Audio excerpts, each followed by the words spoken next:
All right.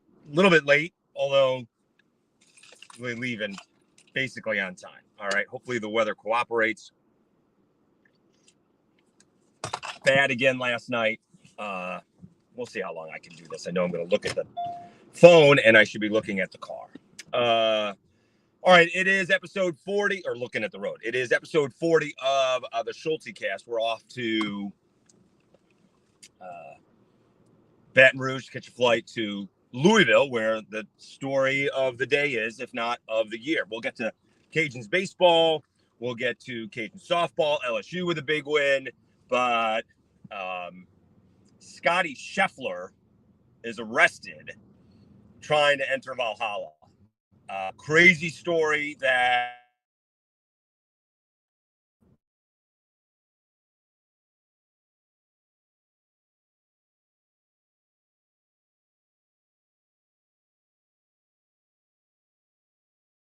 the camera. All right. Again, I don't know how this is going to work, Wi-Fi and such. Getting out of town. But Scotty Scheffler detained trying to get into Valhalla. I have been to Valhalla, and there's really one way to get in. And if you're in traffic, you're stuck. I was at the 2008 Ryder Cup, hashtag humble brag. And two things happened this morning, apparently. A shuttle bus ran over and apparently killed a spectator crossing the street. All right. Like, if you don't know Valhalla is there, I guess if you're coming from one direction, you may not know it's there. If you're coming from the other one, you sort of see it as you're coming up. But it's a, quaint entrance. It's not a huge entrance. And so Scheffler got arrested. Apparently the cops are telling people that Scheffler ran over one of them or tried to or something like that. And he's in his polo shirt and shorts getting arrested. So not great. One of the cops, Jeff Darlington, and along with Bob Wischusen of ESPN, saw this happen live. Darlington got the cop who asked him to move back. Darlington said aggressively, I thought this guy actually had a smile on his face. And he told Jeff Darlington that this guy's going to jail. There's nothing you can do, as if Jeff Darlington was trying to do anything to stop him from going to jail. I swear I saw somebody from Sky News put it out that he was released, but it hasn't been updated. I mean, I left my place 5 minutes ago to get in the car and try to stream this live. So craziness there. I will say there's supposed to be an update. Obviously, it's about 8 a.m. Central Time, or 8 a.m. Eastern Time. And the PGA Championship said there was supposed to be an update about an hour ago on when they were going to start. They were delaying tee times, I think, because, well, two things probably. Scheffler and the spectator was killed, and traffic was backed up. They said a couple of guys, Peter Burns said, I think Cam Young and Zalatoris walked a mile and a half before they got in a golf cart and got into the club to work out. So it was a little bit of a mess and tragedy all at the same time. The thing is, the first tee time was supposed to be at 6:15 Central Time. I think Scheffler was teeing off at 7:48 Central Time. So it's an hour and a half later. When I left, right before I left, the PGA hadn't updated when they were going to start again. All right. They hadn't said that yet. So he's an hour and a half behind everybody else. Again, this could be all in the last 15 minutes. It could be all taken care of, but just an odd sight, as, the one thing that you don't do, right, when getting detained by the cops is, do you do the whole, do you know who I am deal? There's a DA in Rochester, New York, who tried to do that and was all over the news. I have, my father used to tell me a story. For those who don't know, my father was a judge and a local attorney and well-known outside of Syracuse, New York, and inside Syracuse, New York. So he went to some sort of political fundraising and just right after that, he wasn't, nor me, but an attorney was detained, and the attorney went all, do you know who I am type of deal. And, the cop was apparently professional, and I think the guy had too much to drink, or was speeding or something along those lines. And the cop actually told my father, we did know who he was, and if he acted professional, we would have probably let him go. I have been pulled over a couple of times in the town of DeWitt. And I mean, one time they got me good, right? One time right by my high school, or right by my junior high. They're across the street at the CBA, the Christian Brothers Academy.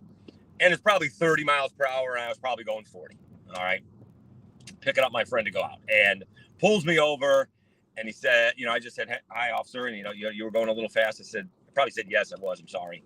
And he goes, are you Jack Schultz's son? And I said, yes, I am. He's like, all right, slow it down. Right? Literally. Right? You don't say, do you know who I am? You don't do that. In this case, maybe Scotty Scheffler says, do you know who I am? Right? I'm going to go play golf. His car is marked, trying to get in with the sponsors on it, PJ Championship logo on it, and just a surreal situation.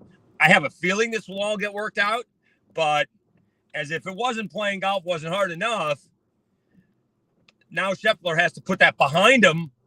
Oh, yeah, no big deal. Misunderstanding. We're good to go, right? And they're all kind of memes and jokes.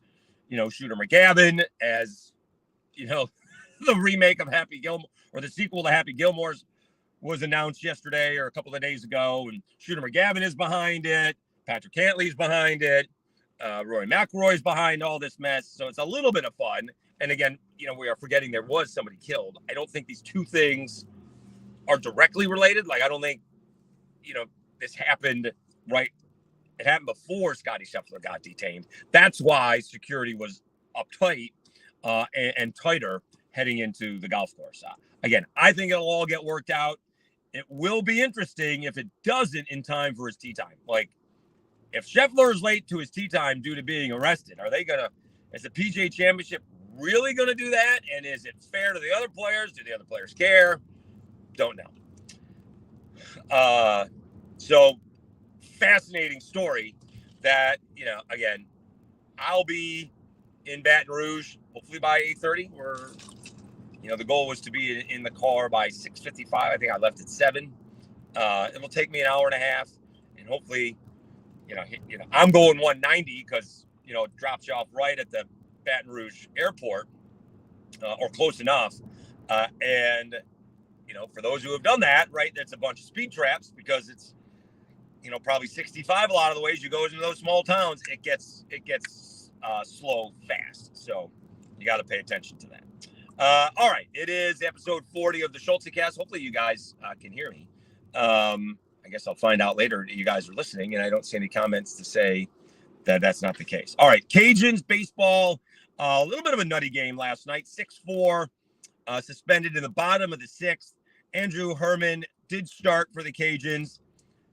Wasn't exactly sharp, but he gave up a total of 1 run, scattering 5 base hits. So he wasn't getting hammered. He did give up a 2-run home run, or I'm sorry, a 2-out home run in the first, and a little, and a couple of doubles. Was taken out. LP Langevin strikes out a pair, no big deal. And then, in the 6th, Langevin, walk, infield base hit, and a 3-run bomb. And all of a sudden, a 3-1 game. Cajuns was 4-3 Jaguars. All right. Jaguars take out their starter in the 6th. And I'm already screwed up because I'm already in the wrong lane. All right. Jaguars take out their starter in the 6th. And the Cajuns go to work. Higgs with an RBI double that ties the game up. And then they pulled off a double steal. Bang, bang play at third base. Apparently, Jaguars were out of challenges. The throw did beat him, but it looked like he missed the tag. He tagged him on the arm, on the left arm, and Higgs got the right arm in there. So they pull the infield in. They walk to Barge. Finally, someone walks to Barge twice. I don't know why they're booing, right? I guess that's just the reaction anytime you intentionally walk the best player. That is the right baseball move. Twice, first base was open, and they walked a barge. John Taylor comes up with a 2-run single to center field. So now it's 6-4. Okay. So quickly it's 6-4, bottom of the 6th. Gant Starling, the pitcher for South Alabama, grabbed his shoulder. I thought it was his right shoulder. Right after the pitch, and he went down to the ground. So we have him being injured and a new player coming in. And that's when the game got delayed around 8:17 last night. I probably waited about 20 minutes. It wasn't like that game was going to finish up, right? It hadn't started to rain yet, but it's not going to get better. We saw the front coming in. LSU started at 4, a little smarter, had a little bit of a rain delay, and they finished up because they started at 4 p.m.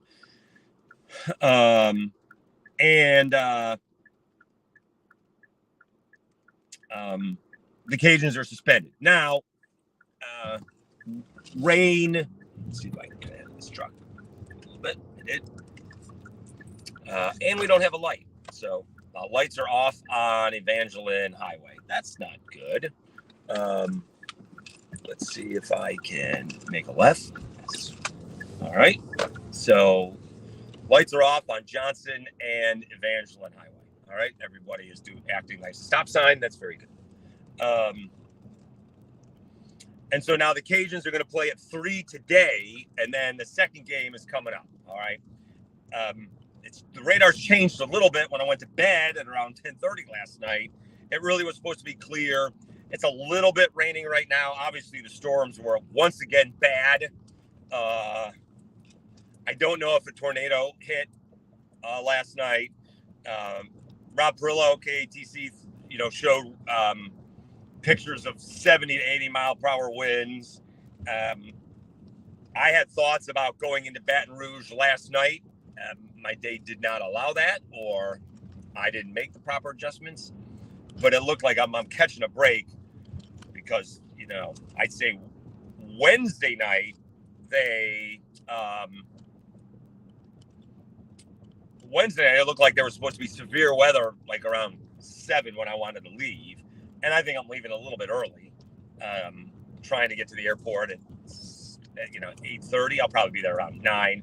The flight leaves at 10:18, so probably cutting it a little bit close. So the Cajuns will have to, and by the way, I haven't even looked. Oh, well, I think Southern Miss and Texas State got postponed as well, suspended as well. Texas State was leading Southern Miss 7-5 in the 8th. I don't know if that game got resumed. I don't know if that got resumed. So if Southern Miss lost, the Cajuns are your 2024 regular season champions. All right. The Cajuns' magic number was 1 to clinch that. They lead Southern Miss by 3 games. I guess if you do tie, it doesn't matter if you take 2 out of 3. The head-to-head doesn't matter. You're considered co-champions. So the Cajuns are trying to wait to dogpile. Weather does not look good today. On Friday, later in the day, but things change. And Saturday, it does look good. Apparently, you cannot play on Sunday if South Alabama does qualify for the conference tournament. And although they need the games more, if they play one less game, they may not matter. They may be up for that. They're going to play Tuesday. They're going to play in the play-in tournament on Tuesday, right? They're going from, I guess they could go back to, they're going to go back to Alabama for a day, sleep down there on Saturday night, and then Monday, they'd probably go up to Montgomery on Monday to play on Tuesday. So you can't play on Sunday when you're playing on Tuesday. So we'll see if we get a game in today, see if there's a doubleheader on Saturday, and we shall see. Big game last night, though, was JMU beating Troy. I think both Baseball America and D1 Baseball had Troy getting in. Troy's got like a 53 RPI. And I don't think they have a very good out-of-conference schedule. That's like worse than the Cajuns, like in the 200s. I don't think Troy's getting in, not as of right now. They're the ones, Troy, out of all the Sun Belt teams, need to have a good conference tournament. I think Coastal beat Marshall yesterday, and JMU, with their win, they move into the high 40s. They're 43. I think as of right now, Southern Miss, the Cajuns, and Coastal seem to be in good shape for at-large berths. Now, Troy could go in and win the conference tournament. We'll see about these teams.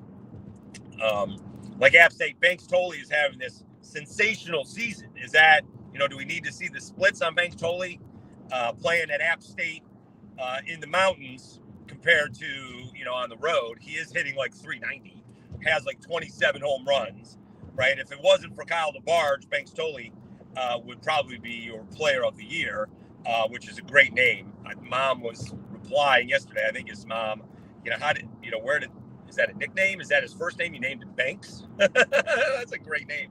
So it is a little dark here on 49. I don't know if it's fog or rain, but it does not look particularly good up north here. Supposed to be a little bit of rain, hopefully not that much.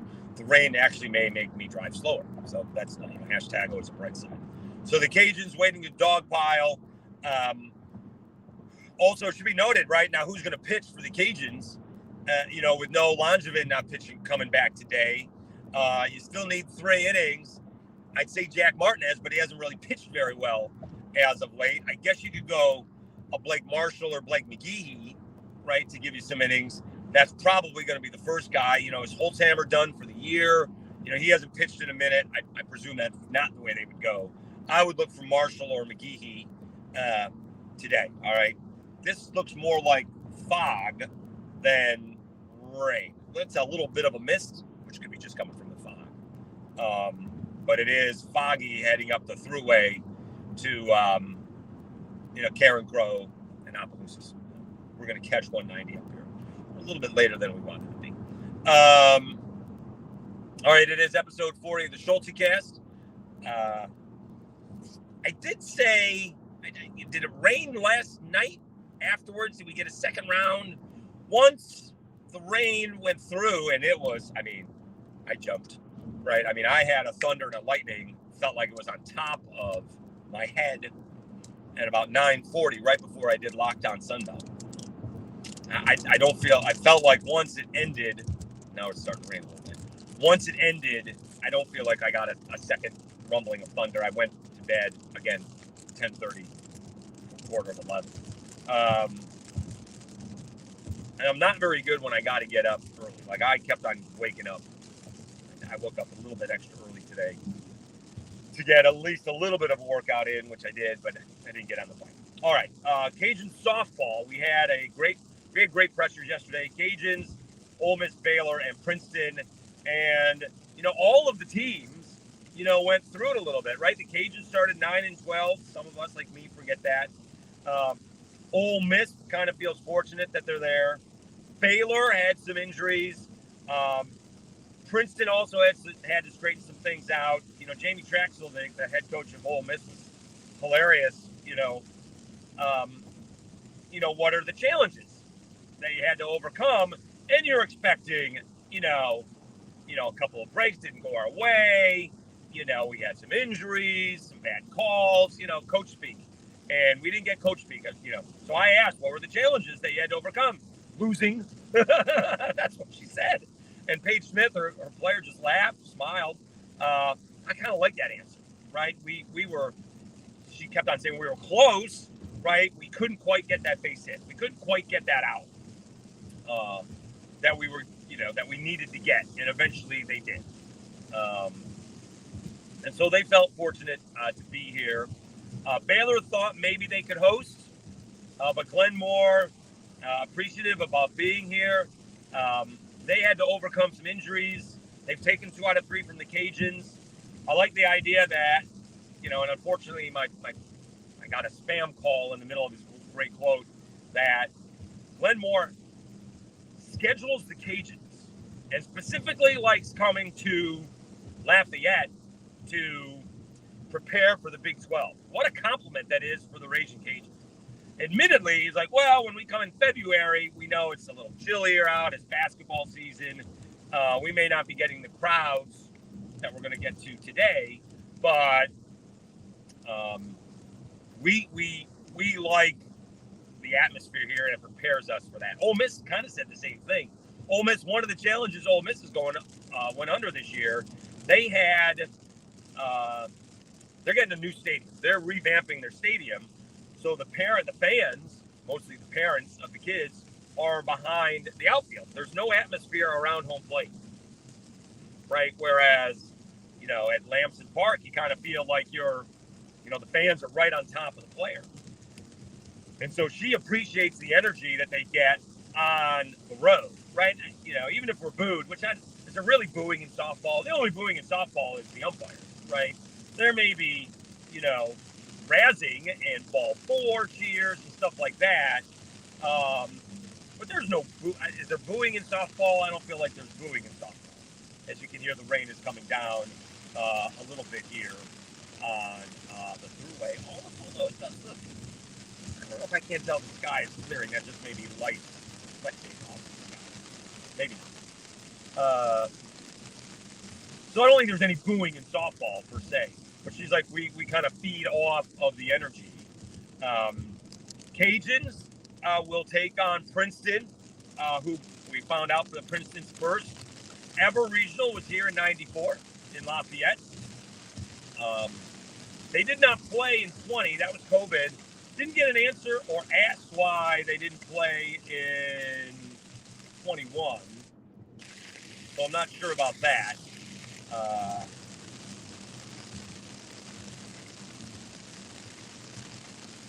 But they hadn't played for a couple years. They did play. It's starting to come down, by the way. They did play in a regional in Arkansas, so they feel like the upperclassmen are going to be used to the atmosphere. Yeah. And again, it'll be interesting. Is it more humid if the rain passes through? How that, does the rain cool things off? You never know. In May, it'll probably cool things off. In July, it would heat everything up. Cajuns got to be careful, got to beat Princeton. I don't think it'll be easy. They're going to have to play good defense. They have the pitching to win a regional if it's 3 or 4 games. I don't think they have the pitching to win 5, to play 5. We've mentioned that all week. They're in good shape if they can go 3 or 4 games. All right. If they beat Princeton and lose to Baylor or Ole Miss, they're going to have their work cut out for them. And I don't think either one of those games is going to be easy, right? They've lost 2 out of 3 to Baylor, but that their lineup is different. The Cajuns' lineup is different. So we shall see. All right. And maybe the Cajuns are, I don't know, feasting on, but playing with a chip on their shoulder because, they didn't play well against Texas State. We can give Texas State all the credit in the world, but, the Cajuns didn't play very well in that game. All right. And Texas State took advantage. All right. So, Scotty Scheffler arrested. That's still crazy. Cajuns baseball suspended. That's picking up at 3. Cajuns softball starting at noon. Cajuns softball, so we'll see. The crowd is not going to be, not going to be sold out at noon on a Friday. But Cajun softball, take this the wrong way, a little cultish.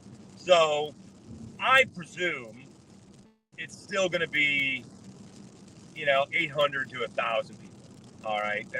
That people will take off on Friday to go to the game. All right. And, you take a long lunch and go back. Right.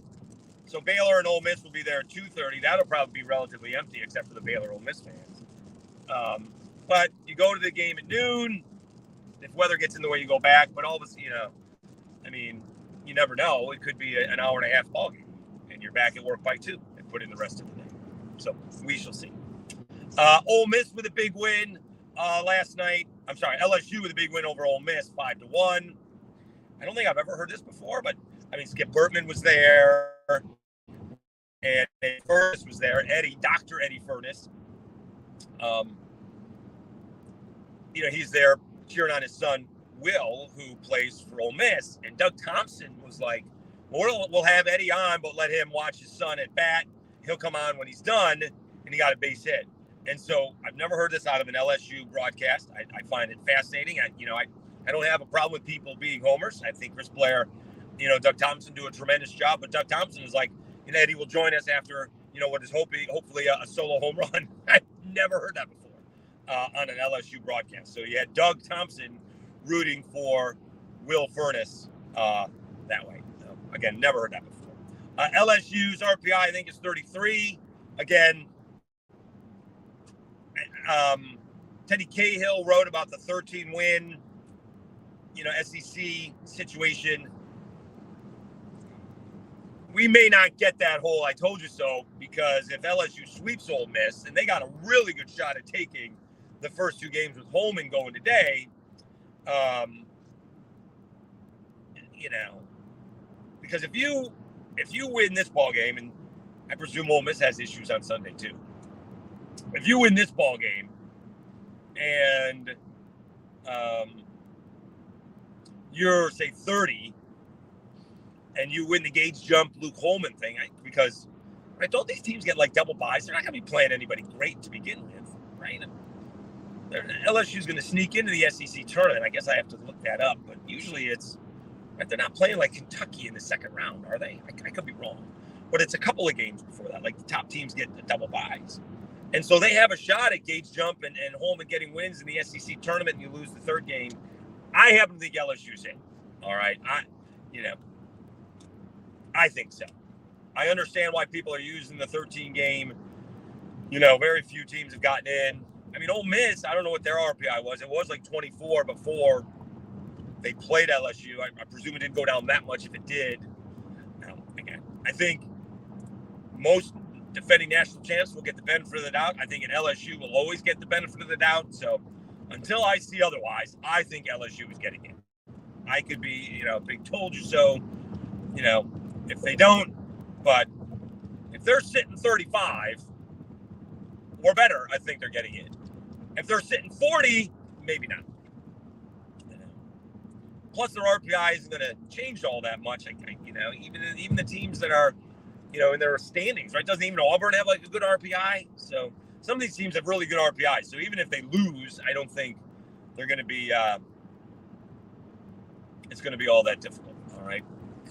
For them to get it, or their RPI is not going to drop that much. All right, so we are heading off to Louisville. This trip was planned, right, a while ago. My situation is up in the air, and I will go into what may or may not have happened yesterday. Some very odd dealings. Maybe the right hand doesn't know what the left hand is doing, or I got really a disappointing conclusion to a situation. We'll talk about that after it is concluded. But, South Alabama's coming into town. I did get a chance to see my guy, Mark Calvi. I know Casey fans don't like South Alabama or Mark Calvi for that situation. The regional was this weekend, but my nephew is graduating high school, and my brother from D.C. is coming in. My mom is coming in. I'm in constant contact with my nephew, so I kind of feel like I have to be there. And he may be watching, so we're not going to go into detail, but I got him what I thought was a great gift. And I think I got trumped. We'll find out what he thinks. We sort of jokingly go after favorite uncle status, but the youngest brother, who's a little bit better off financially than I am, may have trumped me with his gift. So if Sam is watching, you're gonna have a heck of a weekend. I didn't plan on going to the PGA Championship. I probably could have made a phone call to see if I could get in. I don't even know how I would have gotten in with a media credential without a little bit of help. Although I do kind of know somebody there. There's some Twitter people there that I may, run into, and Brody Miller from The Athletic is there. So we'll see if we can catch up with him. Kind of free on Saturday. I did offer, although we'll see if he's still there, right? So the big deal was a couple of weeks ago that Scotty Scheffler was going to leave if his wife gave birth at the Masters. Well, Scotty Scheffler's caddy is Ted Scott from right here in Lafayette. And Ted is coming home after today's round to attend his daughter's high school graduation. And I guess Scheffler's brother is caddying. I offered to caddy for Scheffler because I would be in town and I wasn't doing anything on Saturday. Sunday is the graduation. But because the PGA Championship is there and everybody, or most people, are flying out on Monday, the rates were ridiculous. So, anything, you get a, round trip ticket for less than $500 these days. That's pretty good. I think I'm flying out of Baton Rouge for like $300. And it was a big difference. Usually if it's like within 100, that's not that big of a deal. All of a sudden you do an Uber and now you're down to $75. The convenience of being out of here in Lafayette would be better. But this was, a $200 or $300 difference. So a little bit of time and paying for parking is easily making up, is easily worth it. So we're going to Louisville. We'll see. The thing also with my bourbon, any other fans in the family that enjoy that. My two nieces, I think, enjoy wine and beer. Stay in town for that. We may go back to Peerless and get a bottle, maybe the double oaked, which you can't find anywhere. Michter's has a drop. See that on Saturday morning. So I'm not coming back. I'm not coming back till Tuesday. So I have Saturday free and I have Monday free, but that'll probably be beating Sam in basketball. Is what that will be. My mother got there yesterday. I think the youngest brother out of DC is getting there today. And so, it should be a great weekend. I don't know what the weather's going to be like. The weather that was last night is landing on them right now. So hopefully everything will be okay. They do have a nice little pool, so we can hop into that. Probably off my little weight loss project for the last couple of days after the pizza. So Wednesday and Thursday, if you will. Maybe I had a little bit too much Starburst yesterday.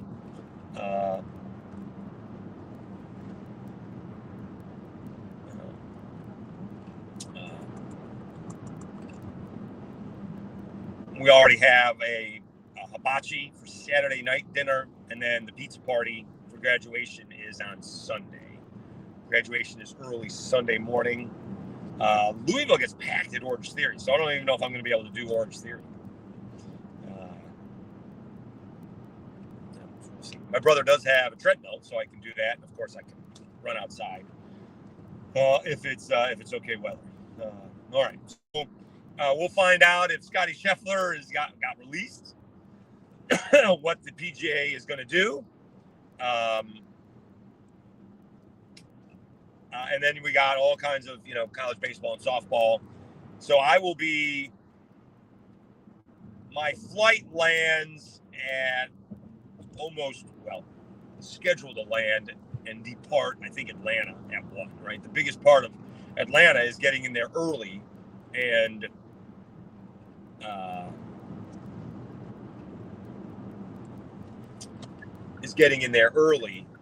waiting on the tarmac forever.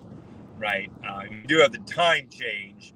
They say it's an hour and a half, but is it even an hour? Like if we take off at 10:18, are we not landing by like 12:18 with the hour time? It's not really that far, is it, to Atlanta? Is it really an hour and a half flight time?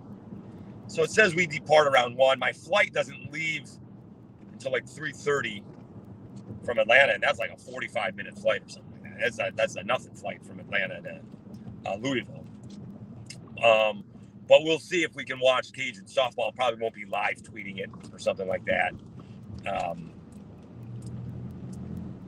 I guess I could sitting at the airport. But the game should it go off on time, I'll be able to watch most of the game. If I'm on time and land at, just after noon. That Wi-Fi for Delta doesn't necessarily work all that well. As I don't know what kind of miles customer I am. Sometimes you get that for free. A lot of times my brother taught me to upgrade to first class because you get the bags. Well, I don't, and my family doesn't check bags. I usually do. I'm a notorious overpacker. So this time I did not, but they wanted to upgrade for like $500 just to go from here to Atlanta. All right, that's not worth it. But if it is like $100, then you get a couple things. You get to check the luggage, and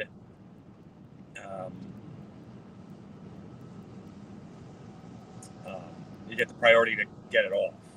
But in this case, I'm not checking it. Although, sometimes they say we don't have enough room, so you check it anyways, and then you got to wait. Although that doesn't take very long, right? So to wait there after you deplane. So we've hit 190, and it's still cloudy, although it has stopped raining. So, we'll find out what everything is. The damage that was done last night. A tree came down in Souvenir Gate. Is that by Cajun Field? I couldn't find that out. The whole tree came out last night. Jeez. So hopefully everybody got home safely last night from the game. Kevin Foote was sitting there telling me, so are we going to be here all night? And I go, we are leaving here shortly. You may be here all night. And so they canceled it at 9:12, but boy, by 9:30, the storm was already here. And Matt Sullivan, the SID for the Cajuns, go all Carl Spackler, I'd keep playing. So hopefully he was safe in the ballpark. Obviously he wasn't going anywhere for a minute anyway. But we were already home by, I think, before 9 o'clock. Try to pack. Of course, I had to throw in some laundry. Pack. Do Locked On. Upload that. Tweet it out.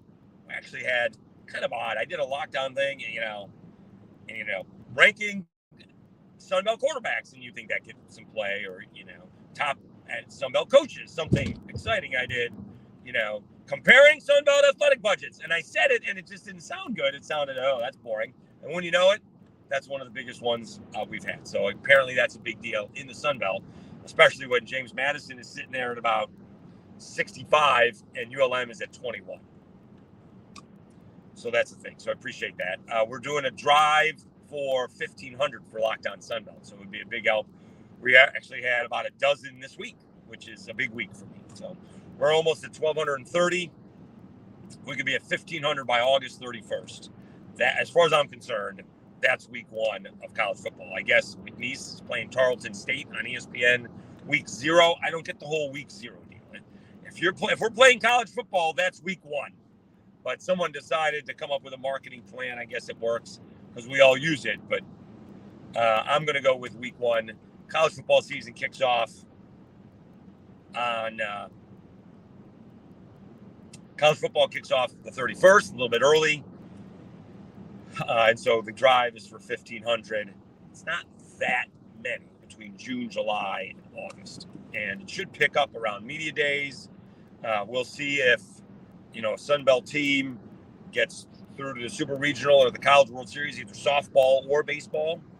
It was a big help when Southern Miss was hosting Tennessee last year, so that was cool. I think you have a couple of chances with Texas State and the Cajuns. Even South Alabama may challenge Florida. And that would be the Cajuns locked up with Florida or with South Alabama for a Super Regional. So that would be cool. Then you'd have a Sunbelt team in Oklahoma City. We'll see how all that shakes out. Again, it was a little bit of a crazy D1 baseball bracket where the Cajuns were basically seated like 19th, playing in Mississippi State. And here we go, coming into the towns where you got to slow down. Speed traps. They do have it, 45 miles per hour coming into town in like 500 feet. Is this Ville? I don't think we're in Ville Platte yet. Where are we here? Let's see. We are in Port Bear. But you gotta be careful. Speaking of bourbon, someone found some good bourbon here somewhere along the way. I don't know where. Kind of a random place. I don't think it was in a liquor store, which are obviously not open now, but gas stations are. Although we do have a light that is out up here too. It doesn't look like there's power at this corner. The gas station is open, but the sign for Taco Bell is out. Love's doesn't seem to have any power. Chevron does. They're open. You got to be careful here with no light. You can't just go right through. All right. So we have seen a couple lights out, after last night's storm. So please be careful driving. Of course, I'm the one saying that, doing a live stream of me driving. So, go figure. Super genius. All right. Have a great day. We've done about 40 minutes. That's fantastic. 55 people showed up this morning. I will find out. I'm sure we have an update on Scotty Scheffler, which is just an amazing story. I got a feeling, what it's 20 of 8 right now, Central Time. So I have so it's 20 of 9 there. I have a feeling he's released and back on the course. I could be wrong. All right. I could be wrong. All right. We'll see how it all shakes out. It is a crazy story. That's what's going on. All right. Best of luck to the Sunbelt softball teams playing today, and to the Cajuns hosting, and baseball could win a regular season championship. So lots going on. We will be out of pocket a little bit with the trip to Louisville. Still planning on doing Locked On Sunday and Monday. I didn't bring my lights or my microphone. We'll just do it with a computer. Again, I did the carry-on and almost didn't have enough room in the carry-on for what I wanted. So thanks very much for tuning in. Have a great day, everybody. Hopefully everyone's safe, and the weather will clear for the games to get in. All right. Thanks so much, and we'll talk to you again on Monday.